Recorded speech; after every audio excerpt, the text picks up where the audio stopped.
magandang araw po sa inyong lahat. At yan nga, ang topic natin ngayon is kung tayo daw ba ay pwedeng makakuha ng bahay sa Pilipinas. Halimbawa is yung pag-iibig na bahay, di ba, yung mga pag-iibig na nakikita natin na ipopost na ganito yung babayaran na equity, na monthly. Pwede ba tayo makakuha noon sa Pilipinas? Yes, it's true. Makakakuha po kahit kayo ay OFW or kahit po kayo ay nasa malayong probinsya sa atin sa Pilipinas. Pwede po kayong makakuha ng ganyan. Pero kailangan nyo ng SPA. Anong ganap nitong SPA na to?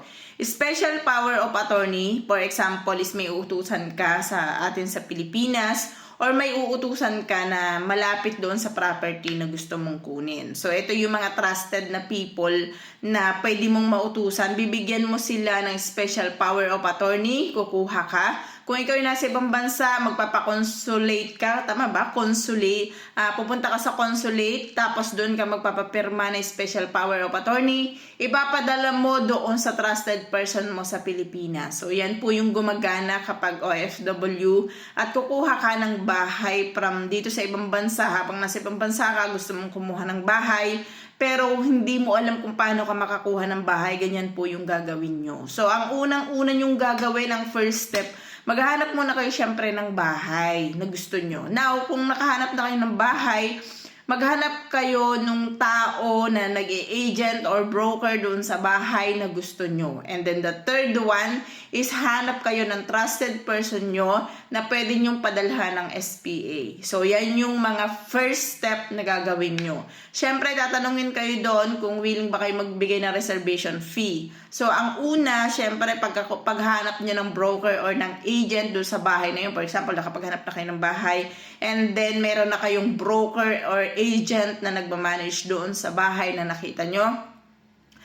makikipag-transact kayo doon sa agent na yun or doon sa broker na yun at sasabihin nyo sa kanya na pwede po ba ako mag-SPA. So, hihingan nila kayo ng reservation fee. It's normal. Minsan 5,000, 10,000, 15,000, or 20,000.